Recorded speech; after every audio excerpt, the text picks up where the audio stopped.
नमस्कार दोस्तों, sports engineer में आप सभी का बहुत बहुत स्वागत है। मेरा नाम है दीपक भालोटिया और आज इस वीडियो में हम हेल्थ एजुकेशन के क्वेश्चन आंसर्स का 6th पार्ट डिस्कस करने जा रहे हैं। पहले के 5 पार्ट अगर आपने नहीं देखे हैं तो चैनल पे आपको प्लेलिस्ट मिल जाएगी और बाकी फिजिकल एजुकेशन के टॉपिक्स के लिए भी आप चैनल पे चेक कर लीजिए, उन सभी की प्लेलिस्ट बनी हुई है, उन सभी वीडियोज को भी आप देख सकते हैं। वीडियो शुरू करने से पहले अगर आपने चैनल को सब्सक्राइब नहीं किया है तो सब्सक्राइब जरूर कर लीजिए और साथ में जो बेल आइकन है उसको भी प्रेस कर लीजिए जिससे कि नई वीडियो की नोटिफिकेशन आपको मिल जाए। सभी वीडियोस की पीडीएफ के लिए और चैनल की नई अपडेट्स से जुड़े रहने के लिए टेलीग्राम चैनल ज्वाइन कर सकते हैं। आपको प्ले स्टोर से टेलीग्राम ऐप डाउनलोड करना है और वहां पे स्पोर्ट्स इंजीनियर टाइप करके सर्च करना है। जब आप स्पोर्ट्स इंजीनियर टाइप करके सर्च करोगे तो आपको वहां पे अपना चैनल मिल जाएगा।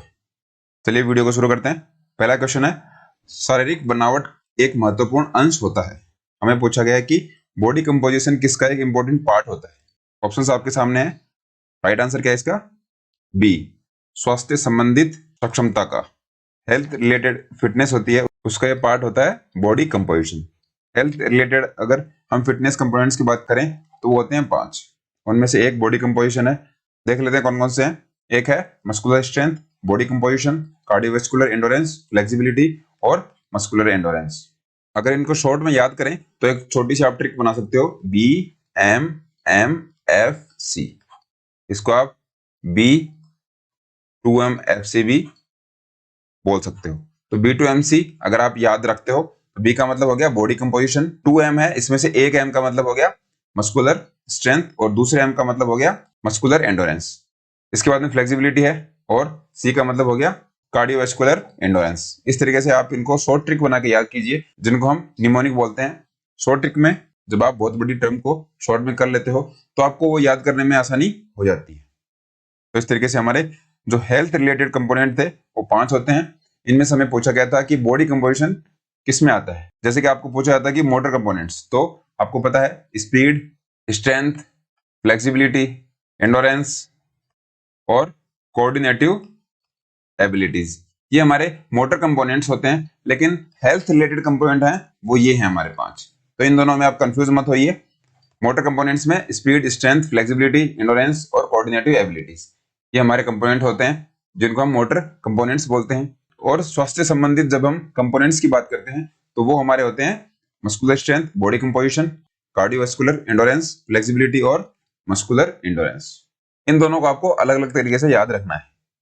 नेक्स्ट क्वेश्चन है, सामान्यतः स्वास्थ्य को समझा जाता है, हम हेल्थ को जनरली क्या समझते हैं, ये हमसे पूछा गया है। ऑप्शन हमारे सामने है। राइट आंसर इज ए, मानव अंग प्रत्यंग की गुणवत्ता। जो हमारे ऑर्गन होते हैं, हमारी बॉडी के अंदर जो अंग हैं वो कितने अच्छे तरीके से काम कर रहे हैं। जैसे कि हम कोई फिजिकल एक्टिविटी करते हैं, वो फिजिकल एक्टिविटी करते हुए हमें प्रॉब्लम नहीं होती। जैसे कि मान लो आपने अपना हाथ ऊपर उठाया तो वो आसानी से हाथ ऊपर उठा पा रहे हो, योगा कर पा रहे हो, कोई भी जिम में एक्सरसाइज कर पा रहे हो और डेली जो रूटीन के वर्क हैं वो आप आसानी से कर पा रहे हो। तो ये सब जो चीजें हैं वो आपकी हेल्थ के अंदर आती हैं। अगर आप अपने बॉडी के सारे ऑर्गन्स, हमारे जो अंग हैं, लंग्स, हार्ट, किडनी, स्टमक, इनका अच्छे से यूज ले पा रहे हो तो इसका मतलब हो गया कि हमारी हेल्थ अच्छी है। तो इसी तरीके से हमने इसको समझा है कि हमारी जो हेल्थ है उसको हम बोलते हैं कि हमारे जो ऑर्गन है वो अच्छी क्वालिटी में काम करें हमारी बॉडी के अंदर। नेक्स्ट क्वेश्चन है, मोटापा का क्या कारण है। ओबेसिटी का हमें कारण पूछा गया है कि उसका क्या कारण है। ऑप्शंस हमारे सामने है। राइट आंसर इज सी, अत्यधिक कैलोरी लेना। देखिए, बहुत ज्यादा मात्रा में जब हम कैलोरी ले लेते हैं तो हमारा शरीर उसको पचा नहीं पाता। तो जो एक्सेस अमाउंट की जो कैलोरी होती है वो हमारे फैट के रूप में शरीर में जमा होना शुरू हो जाती है। जैसे कि फास्ट फूड है या फिर जो हैवी कैलोरी वाले फूड होते हैं उनको हमारा शरीर जल्दी से पचा नहीं पाता। और इसके साथ साथ जब हम फिजिकल एक्टिविटी नहीं करते उससे भी मोटापा बढ़ने के चांसेस बढ़ जाते हैं।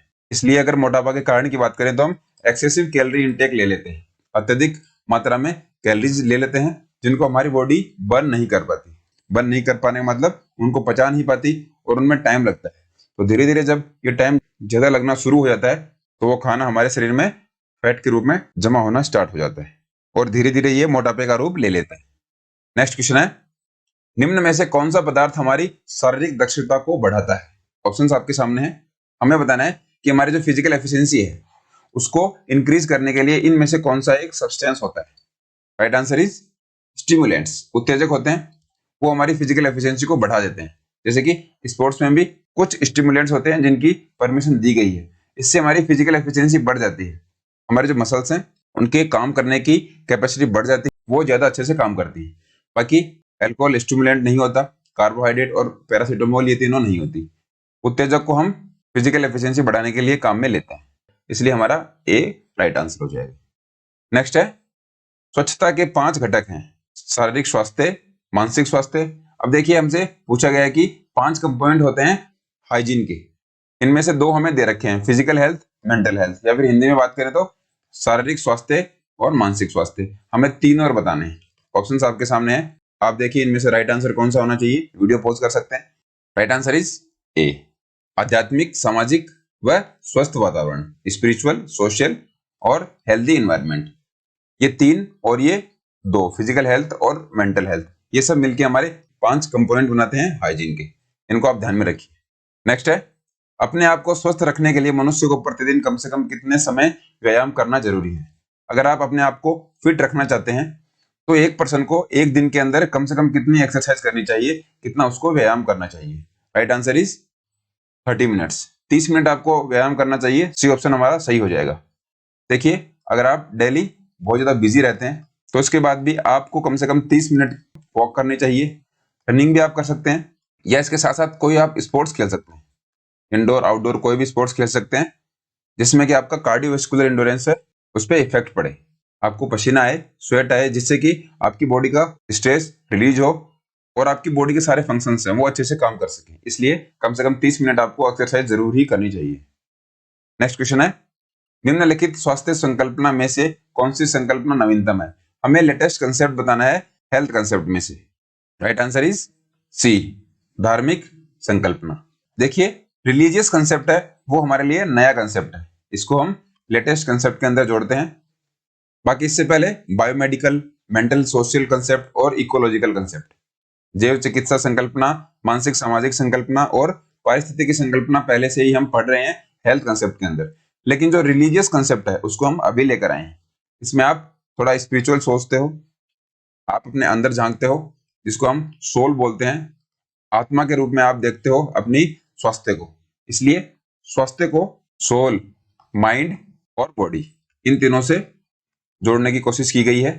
सोल आपकी आत्मा हो गई, माइंड मतलब दिमाग और बॉडी आपका शरीर, इन तीनों को जोड़ के आप प्रॉपर हेल्थ को डिफाइन कर सकते हो। इसलिए जो हमारे सामने नया कॉन्सेप्ट है वो है रिलीजियस कॉन्सेप्ट। नेक्स्ट क्वेश्चन है अच्छे स्वास्थ्य के लिए किस प्रकार का व्यायाम आवश्यक है। आपको अगर गुड हेल्थ चाहिए तो उसके लिए कौन से टाइप की एक्सरसाइज आपको करनी चाहिए, कौन से टाइप की एक्सरसाइज नेसेसरी होती है। ऑप्शंस आपके सामने है, हल्का, भारी, मीडियम टाइप या फिर रेगुलर। राइट आंसर क्या हो जाएगा इसका, नियमित। D is the correct answer. आपको नियमित रूप से व्यायाम करना चाहिए अगर आपको एक अच्छा स्वास्थ्य चाहिए। देखिए हल्का, भारी, मध्यम ये हमारे एक्सरसाइज की लोड के एग्जाम्पल है। जैसे कि आप नॉर्मल एक्सरसाइज कर रहे हो तो उसको हम हल्का बोल देते हैं या फिर लाइट एक्सरसाइज बोलते हैं। हैवी एक्सरसाइज उसको बोलते हैं कि हमने बहुत ज्यादा लोड लेकर एक्सरसाइज की है या फिर बहुत ज्यादा समय तक एक्सरसाइज हम कर रहे हैं। मीडियम टाइप की हम कभी कभी एक्सरसाइज करते हैं, लेकिन अगर आप रेगुलर बेसिस पे एक्सरसाइज करते हो, डेली अगर आप एक्सरसाइज कर रहे हो नियमित रूप से, तो वो आपकी हेल्थ को निश्चित रूप से बढ़ाएगा। नियमित रूप से अगर आप हल्की कर रहे हो, भारी कर रहे हो, मध्यम प्रकार कोई भी टाइप की एक्सरसाइज कर रहे हो तो आपकी ये ओवरऑल हेल्थ, आपकी जो संपूर्ण सेहत है उसको बढ़ाने में एक महत्वपूर्ण भूमिका निभाएगा। नवा क्वेश्चन है फिट और स्वस्थ रहने के लिए क्या महत्वपूर्ण है। आपको फिट और हेल्दी रहने के लिए सबसे ज्यादा किस चीज पे ध्यान देना चाहिए। ऑप्शंस आपके सामने है, इंटरेस्ट, बिहेवियर, रूटीन या फिर lifestyle. Right answer is D, lifestyle आपकी अच्छी होनी चाहिए। आपकी जो जीवन शैली है वो आपको फिट रखने के लिए और हेल्दी रखने के लिए सबसे ज्यादा महत्वपूर्ण होती है, क्योंकि लाइफस्टाइल में जैसे कि हमने लास्ट वीडियो में भी डिस्कस किया था कि आप मॉर्निंग से लेकर इवनिंग तक किस टाइप की लाइफस्टाइल फॉलो करते हैं। मान लो आप कोई सिटिंग जॉब कर रहे हैं, आपका जो काम है वो बैठे रहने का है, तो इसके बाद में जब आप घर जाते हो तो वहां पर भी आप बैठ जाते हो, इसके बीच में आप कोई फिजिकल एक्टिविटी नहीं कर रहे। इसका मतलब ये हो गया कि आपकी लाइफस्टाइल अच्छी नहीं है और आपकी लाइफस्टाइल की वजह से आपको फ्यूचर में कुछ गंभीर बीमारियों का सामना करना पड़ सकता है। तो इससे बचने के लिए आपको क्या करना है, आपके लाइफस्टाइल को आपको अच्छा करना है। अगर आप लाइफस्टाइल को अच्छा कर लेते हो, जैसे कि मॉर्निंग में आप योगा करना शुरू कर देते हो और उसके बाद में आप टाइम पे अपना ब्रेकफास्ट ले लेते हो, आपका ब्रेकफास्ट सुबह सुबह बहुत ज्यादा जरूरी होता है। टाइम पे आप ब्रेकफास्ट लेते हो, उसके बाद में लंच आप टाइम पे करते हो, प्रॉपर आप नींद लेते हो, वीक में कम से कम 3 बार आप बहुत अच्छा स्पोर्ट्स खेलते हो, अच्छी स्पोर्ट्स एक्टिविटीज करते हो। तो इस तरीके से अगर आपकी लाइफस्टाइल होगी तो आप निश्चित रूप से फिट और हेल्दी फील करोगे कुछ समय के बाद। नेक्स्ट क्वेश्चन है, स्वास्थ्य की मुख्य रूप से जिम्मेदारी है। देखिए, हेल्थ की जो जिम्मेदारी है वो किसकी होती है, वो रिस्पॉन्सिबिलिटी किसकी होती है? ऑप्शंस आपके सामने है, community, individuals, of the state या फिर पेरेंट्स की। Right answer is B. Individuals की ये जिम्मेदारी होती है, व्यक्ति विशेष की जिम्मेदारी होती है आपकी हेल्थ को सही रखने के लिए। अगर हम समुदाय की बात करें तो जो आपकी सोसाइटी है, आपका जो आसपास का वातावरण है, वो आपकी हेल्थ को सही नहीं कर पाएगा अगर आप खुद से उसमें सुधार नहीं चाहते। इसलिए सबसे पहले आपको खुद से सुधार लेकर आना पड़ेगा कि मुझे अब मेरी हेल्थ को सही करना है। आपको धीरे धीरे एक्सरसाइज करनी शुरू करनी पड़ेगी या फिर कोई भी स्पोर्ट्स एक्टिविटीज है वो आप शुरू कर सकते हो अपनी हेल्थ को अच्छा करने के लिए। आप किसी पे थोप नहीं सकते कि उस पर्टिकुलर रीजन की वजह से मेरी हेल्थ डाउन होगी, मेरी हेल्थ खराब हो गई। तो ये आपकी रिस्पॉन्सिबिलिटी होती है अपनी हेल्थ को अच्छा रखने की। नेक्स्ट क्वेश्चन है, अच्छे स्वास्थ्य के लिए अच्छा भोजन क्यों आवश्यक है? आप गुड फूड ले रहे हो और उससे आपकी अच्छी हेल्थ भी हो रही है, लेकिन ये क्यों आवश्यक है? राइट आंसर इज बी, विकास के लिए आवश्यक है। आपको जो डेवलपमेंट है, जैसे कि डेवलपमेंट की बात करें तो आपका मसल्स का डेवलपमेंट है, आपका माइंड का डेवलपमेंट है, आपकी ओवरऑल बॉडी की अगर हम डेवलपमेंट की बात करें उसके लिए अच्छा खाना बहुत ज्यादा जरूरी है। और जब आप अच्छा खाना खाओगे, गुड फूड लोगे, उससे आपकी जो हेल्थ है वो भी अच्छी होती जाएगी। इसलिए ओवरऑल बॉडी को अगर आपको अच्छे से मेंटेन करना है तो आप अच्छा खाना खाइए, अच्छी एक्सरसाइज कीजिए, जिससे कि आपकी बॉडी में डेवलपमेंट हो, आपकी बॉडी में विकास हो। नेक्स्ट क्वेश्चन है, निम्नलिखित में से अच्छा स्वास्थ्य किस पर निर्भर करता है? आपकी गुड हेल्थ है वो इन 4 ऑप्शंस में से किस पर निर्भर करती है? बहुत ही सिंपल सा क्वेश्चन है। Right answer is D, all of the above. देखिए, व्यायाम और आराम, जब आप एक्सरसाइज करते हो और उसके बाद प्रॉपर रेस्ट करते हो तो वो आपकी हेल्थ के लिए या फिर अच्छी हेल्थ के लिए बहुत ज्यादा आवश्यक होता है। इसके बाद में आहार और पोषण, आप प्रॉपर डाइट ले रहे हो और उनमें अच्छा न्यूट्रिशन भी है। न्यूट्रिशन वैल्यू को मतलब vitamin, fibre, carbohydrate, fat, minerals, ये सारी चीजें अगर आप अपने डाइट में इंक्लूड कर रहे हो, इससे भी आपकी जो हेल्थ है वो अच्छी होगी। आप प्रॉपर हाइजीन का ख्याल रख रहे हो, साफ सफाई आप अच्छे से मेंटेन कर रहे हो, और आपकी जो हैबिट्स हैं, खाने की हैबिट्स हैं, एक्सरसाइज की हैबिट्स हैं या फिर कोई फिजिकल एक्टिविटी है, उनकी अच्छी आदतें आपके अंदर हैं, तो आप निश्चित रूप से एक अच्छी हेल्थ को अचीव कर सकते हो। इसलिए ये तीनों ऑप्शन हमारे सही हो जाएंगे। नेक्स्ट क्वेश्चन है, निम्न में से कौन सा व्यायाम लाभ नहीं है? देखिए, 4 ऑप्शन में से हमें बताना है कि जो एक्सरसाइज के बेनिफिट्स हैं उनमें से कौन सा एक ऑप्शन नहीं होगा। Right answer is injury.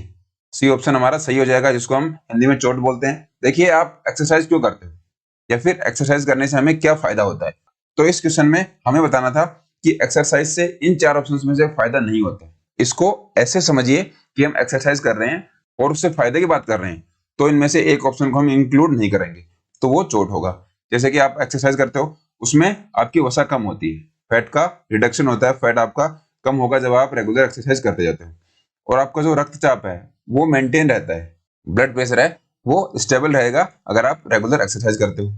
और फ्रीडम फ्रॉम डिजीज, अगर आप फिजिकल एक्टिविटी अच्छे से कर पा रहे हो, फिजिकल एक्टिविटी डेली बेसिस पे करते हो, तो आप बीमारियों से बिल्कुल दूर रहोगे, रोगों से आप मुक्त रहोगे। लेकिन आपको इंजरी इंजरी हम बिल्कुल नहीं देखते अगर हम एक्सरसाइज के बेनिफिट्स की बात करते हैं। कई बार होता है एक्सरसाइज करते समय हमें इंजरी हो जाती है, लेकिन ये उसका फायदा नहीं है, ये तो उसका नुकसान हो गया। हम हानि की बात नहीं कर रहे, हम लाभ की बात कर रहे हैं। तो लाभ हमारे ये 3 होंगे और बाकी इंजरी जो होगी वो हमारे हानि होगी। सिंपल सा कंसेप्ट है, इसको आप समझ गए होंगे। अगला क्वेश्चन देखते हैं, अधिक समय तक या अधिक व्यायाम करने से असुविधा या कम हुई क्षमता को कहते हैं। देखिए, हमें पूछा गया है कि आप लंबे समय तक जब एक्सरसाइज करते हो तो आपकी जो कैपेसिटी है वो डिक्रीज हो जाती है और आप डिस्कम्फर्ट फील करते हो, आप असुविधा फील करते हो जब बहुत लंबे समय तक आप एक्सरसाइज कर लेते हो। बहुत इजी क्वेश्चन है, अगर आप थोड़ा सा भी स्पोर्ट्स से कनेक्टेड रहते हो तो इस क्वेश्चन का आंसर आसानी से दे सकते हो। Right answer is C, fatigue बोलते हैं उसको, जिसको हम हिंदी में थकान बोलते हैं। बहुत लंबे समय तक जब हम फिजिकल एक्टिविटी कर लेते हैं तो हमें फटीग का सामना करना पड़ता है। फटीग मतलब आप थक जाते हो। तो स्पोर्ट्स में अगर हम टेक्निकल टर्म्स की बात करें तो जो थकान की हमारी अवस्था होती है बहुत ज्यादा एक्सरसाइज करने के बाद, उसको हम फटीग बोलते हैं। इसको आप ध्यान में रखिए। अगर आपको पहले से पता था तो बहुत अच्छी बात है, लेकिन आपको अगर नहीं पता था तो आज के बाद आप जब स्पोर्ट्स एक्टिविटी करने के बाद में थक जाओगे तो उसको फटीग नाम से बुलाना। लास्ट क्वेश्चन है, 24 से 48 घंटे में तीव्र गति से भार का कम होना किस कारण होता है? 24 to 48 आवर्स, इस टाइम के दौरान हमारा जो वेट है वो बहुत ही तेज गति से कम होता है। तो इसका रीजन क्या है, इसका कारण क्या है? Right answer is B, insufficiency of water. आप में पानी की कमी हो जाती है, उसकी वजह से आपका वजन एकदम से नीचे चला जाता है। जैसे आपने कभी महसूस किया होगा कि बहुत ज्यादा गर्म दिन है और आप बाहर निकलते हो, आपकी बॉडी से बहुत ज्यादा पसीना निकल जाता है। पसीना निकलने की वजह से आपकी बॉडी के जो वाटर कंपोनेंट्स हैं वो कम हो जाएंगे। आपकी बॉडी का जो वाटर लेवल है, पानी की कमी आपकी बॉडी को महसूस होगी, क्योंकि आपको पता होगा हमारा शरीर लगभग 70% पानी से बना हुआ है। तो जब पानी की कमी हो जाएगी तो निश्चित रूप से हमारा वेट लॉस तो होगा ही होगा। इसलिए एकदम से जब आपका वेट लॉस होता है तो इसका रीजन होता है पानी की कमी। इसलिए आपको कहा जाता है कि जितना गर्म एनवायरनमेंट हो आप रेगुलर पानी पीते रहिए। बाकी हार्ड लेबर, कठिन परिश्रम करने से आपका जो फैट है वो बर्न होगा, आपका वजन कम होगा, लेकिन एकदम से वजन कम नहीं होगा। क्योंकि मान लीजिए आपका 100 किलो वेट है और आप गए और आपने बहुत कठिन परिश्रम किया, आपने बहुत ज्यादा काम कर लिया, तो एकदम से आपका वजन है वो 65 हो गया, ऐसा नहीं होगा। एकदम से आपका वजन 1 से 3 किलो अगर कम हो जाता है तो इसका मतलब ये हमारे पानी की कमी की वजह से हुआ है। इसको आप ध्यान में रखिए। तो दोस्तों फिलहाल इस वीडियो में इतना ही। आपको वीडियो कैसा लगा कमेंट्स में जरूर बताइए। नेक्स्ट वीडियो में आपसे फिर मुलाकात होगी, तब तक खुश रहिए, हेल्दी रहिए। बहुत बहुत धन्यवाद।